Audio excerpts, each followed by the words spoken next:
Halo guys, apa kabar kalian semua? Mimin di sini bakal melanjutkan alur cerita Sword Star. Disclaimer dulu bahwa kemungkinan besar ada perbedaan antara novel dan versi Donghuanya, tapi alur cerita utamanya tetap sama. Jadi tanpa ragu, Mimin akan membawakan alur ceritanya. Upacara berakhir dengan cepat. Total ada 2 jenderal penguasa sektor, 62 prajurit elit, dan 37 prajurit biasa. Upacaranya sudah selesai. Suara makhluk andaing itu tiba-tiba menggelegar, bergema di telinga lebih dari 10.000 prajurit. Ikuti aku, kami akan mengirim kalian semua dalam satu kelompok ke perang wilayah luar. Perang ras ini melibatkan sejumlah besar prajurit. Total ada 11 medan perang. Kalian semua akan menuju ke medan perang ke-7. Lo Feng berpikir dalam hati, medan perang ke-7, angka kematian rata-rata adalah 96,8%, berada di peringkat ketiga di antara 11 medan perang. Sepertinya tempat yang bagus untuk berlatih. Ini adalah jalur yang menuju ke medan perang ke-7. Sang makhluk andaing berjalan ke arahnya. Medan perang ke-7 adalah wilayah alam semesta yang sangat luas dengan diameter sekitar 1,1 juta tahun cahaya. Tentu saja, dengan perang yang telah berlangsung selama triliunan tahun, wilayah itu sendiri sama sekali tidak berbahaya. Ancaman utamanya adalah ras lain dan musuh. Medan perang ke-7 memiliki total 100 pangkalan tentara. Kalian akan dipindahkan ke pangkalan ke-26. Lebih dari 10.000 prajurit semuanya masuk, dengan negara dewa sebagai pusatnya. Lo Feng dan yang lainnya dipindahkan ke pangkalan 26 di medan perang ke-7. Mereka tiba di aula yang elegan. Di dalamnya terdapat 10 juta kursi.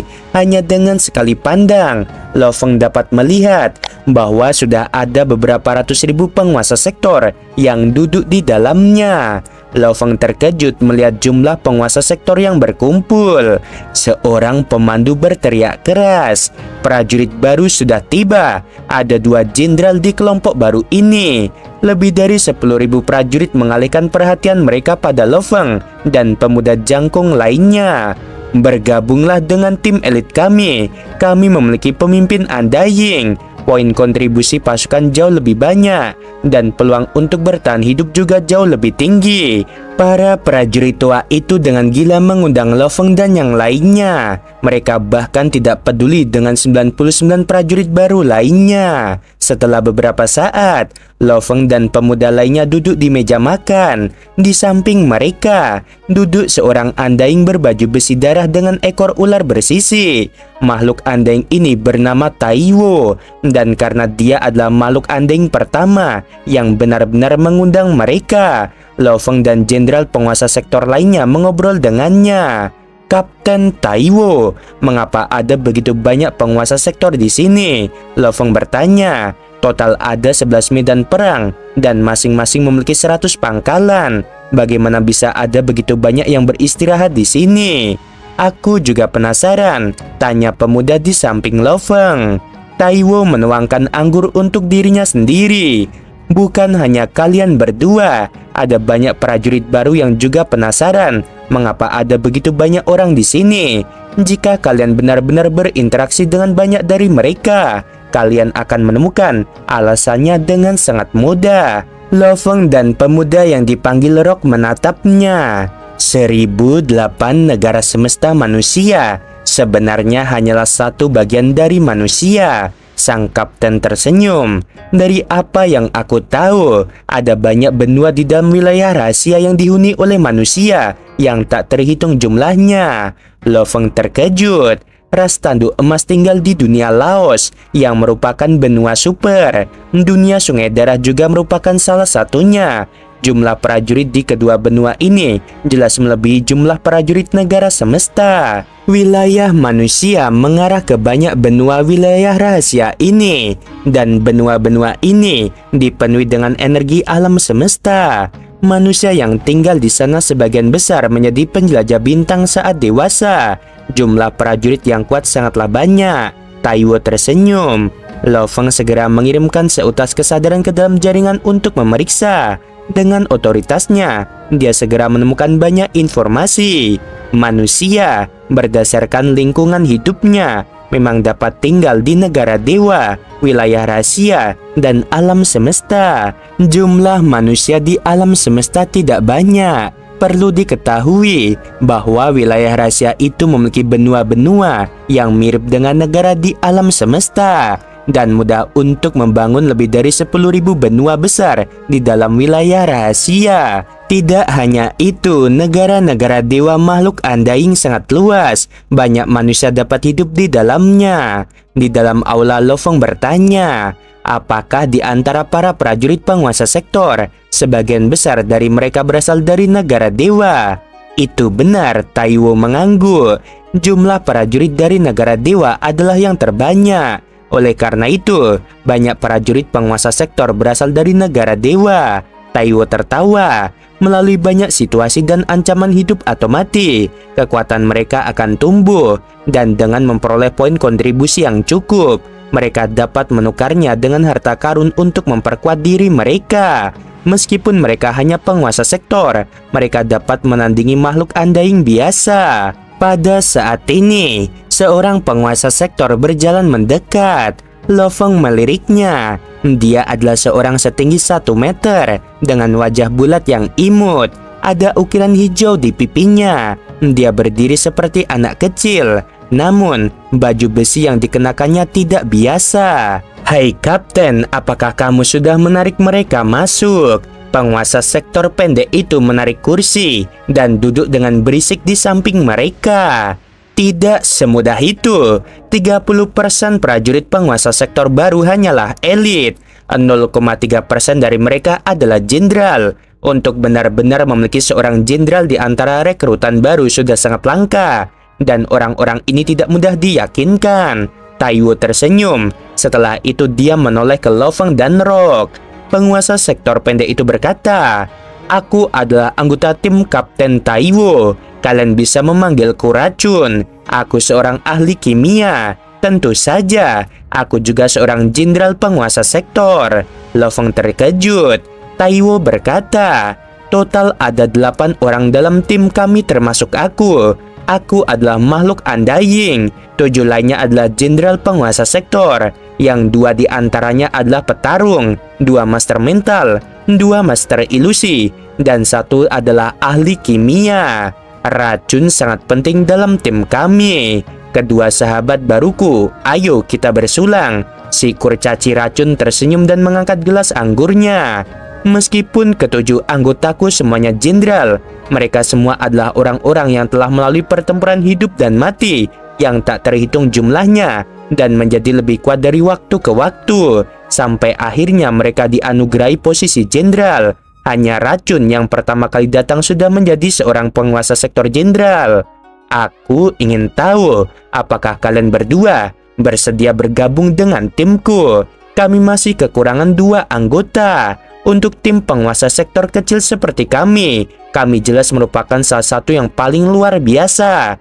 Kalian tidak akan kecewa jika bergabung dengan kami." Pemuda yang tinggi dan tenang itu mengangguk. "Aku Rock, bersedia bergabung dengan tim kalian." Taiwo sangat gembira. Dia menoleh ke Lo Feng. "Apakah orang gila akan bergabung dengan kita juga?" Ada banyak pikiran dalam benak Lo Feng. Setiap orang yang ikut serta dalam perang harus memenuhi permintaan mereka sendiri. Lo Feng tentu saja harus melakukannya juga. Sebelum mengumpulkan poin kontribusi yang cukup, seseorang harus bergabung dengan sebuah kelompok dan menerima perintah. Karena itu, bergabung dengan tim penguasa sektor yang lebih elit sepertinya merupakan ide yang bagus. Baiklah, Lo Feng mengangguk. Dengan cepat, 6 siluet datang dari kejauhan. Mereka semua berukuran besar. Ada yang tegap, ada yang kecil, dan ada yang mempesona. Sementara yang lain dingin dan penuh aura membunuh. Ke-10 orang itu berkumpul. Taiwo menunjuk pada sekeliling. "Kamu sudah kenal dengan Racun. Biar aku perkenalkan yang lain padamu. Wanita iblis adalah master ilusi yang luar biasa. Sangat sedikit prajurit penguasa sektor yang bisa lolos dari ilusinya.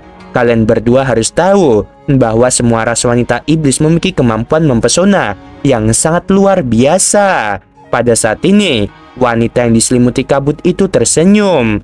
Yang ini Tornado, petarung yang kuat. Ini Matt Wu, dia adalah master mental. Yang ini dipanggil Dewa, dia juga master mental. Yang ini Wei, dia juga seorang master ilusi. Serangan jiwanya sangat kuat. Wei yang sedang memeluk kucing itu hanya mendengus sambil melirik mereka berdua. Yang terakhir, kamu bisa memanggilnya Hammer. Dia orang yang sangat teguh dan solid dari ras Mother Flame dan juga petarung yang kuat. Aku seorang master mental, kata Lo Feng. Aku seorang petarung, kata Rock. Sejak saat itu, tim kecil itu memiliki 2 anggota baru. Beberapa hari berikutnya, Lo Feng dan Rock akan mendengarkan cerita dan nasihat dari para prajurit yang lebih tua. Meskipun mereka berdua memiliki latar belakang, mereka mendengarkan dengan seksama.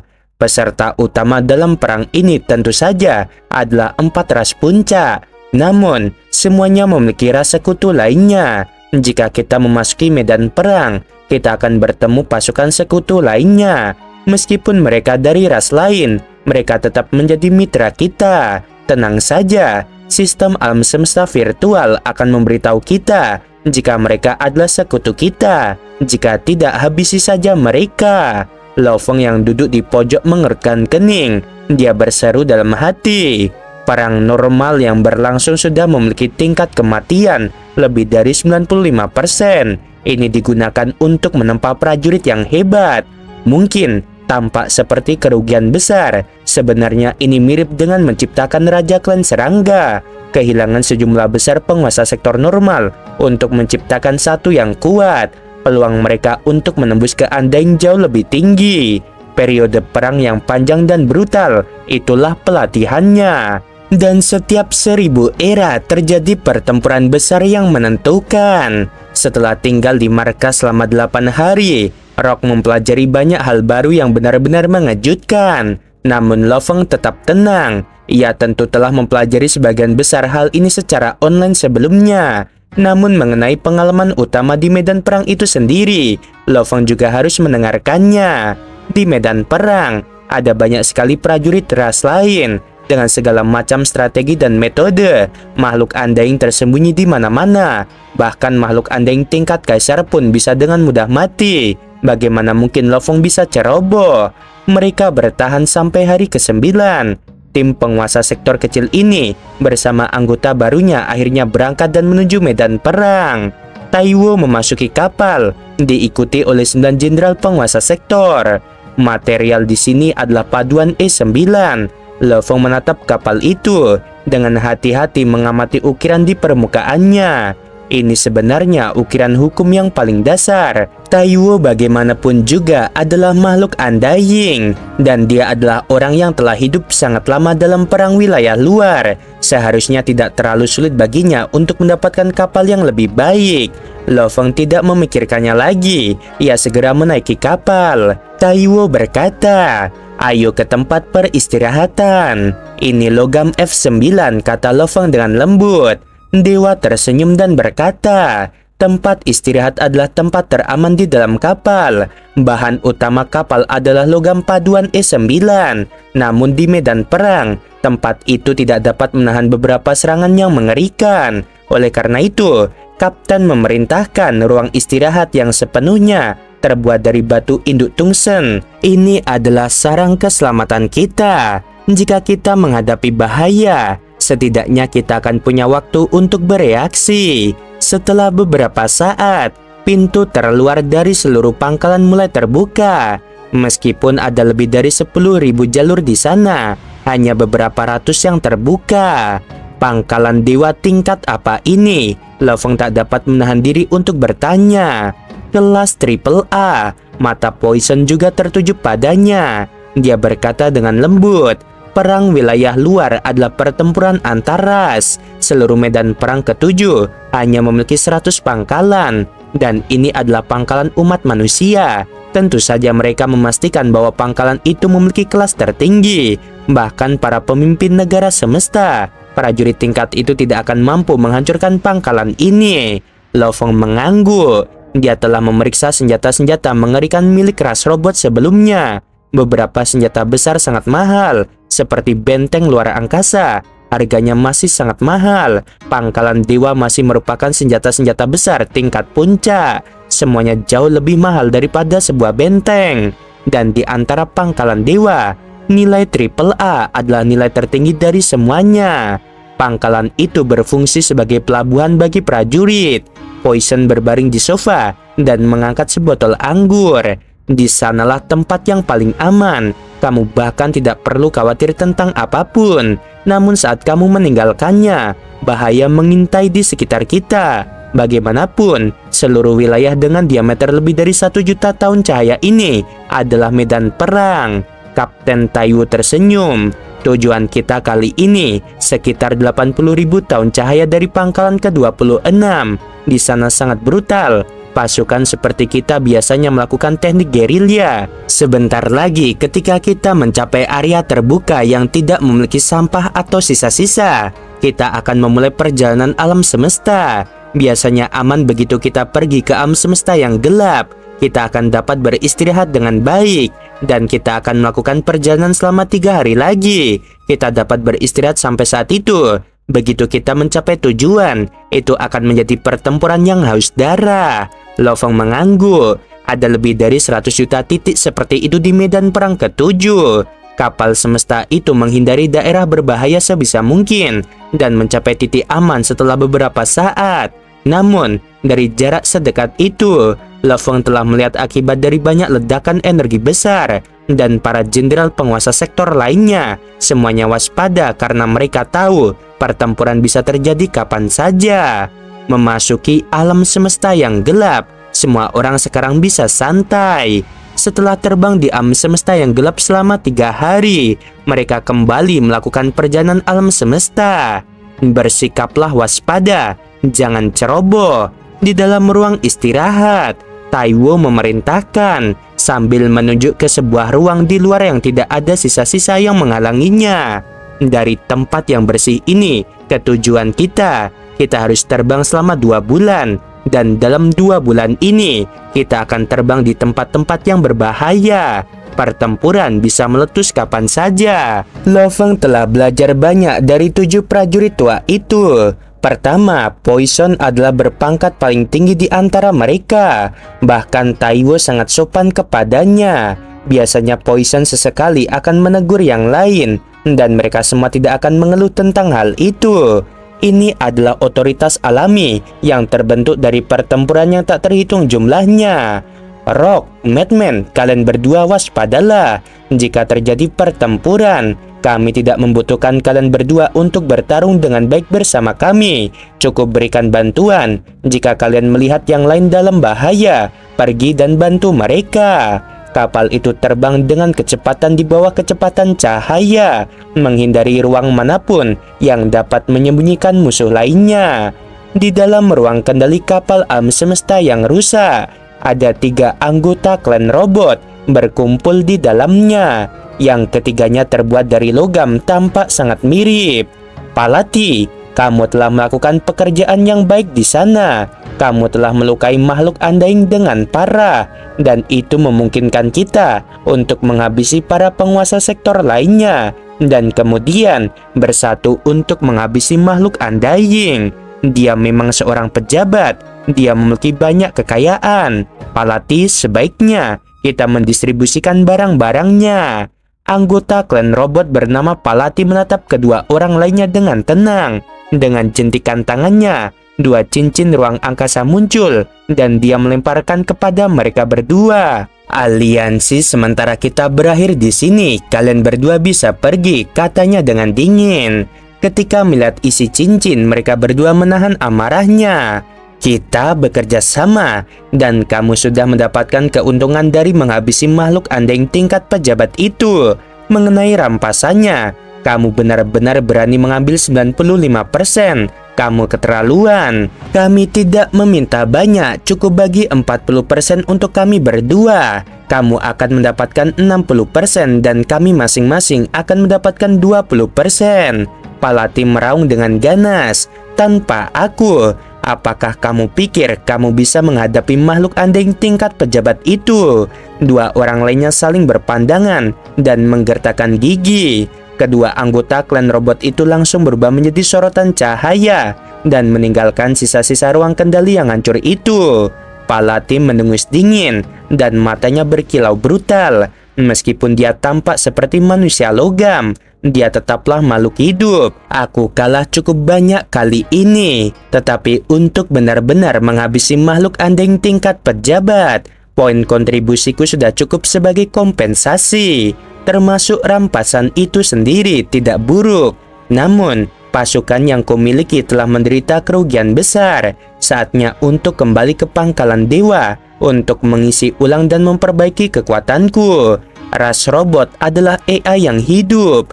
AI yang hidup saat mereka mengetahui hukum-hukumnya, dipadukan dengan perhitungan alami dan kemampuan memerintah mereka itu mengerikan. Dikombinasikan dengan senjata, kekuatan mereka sungguh mengerikan.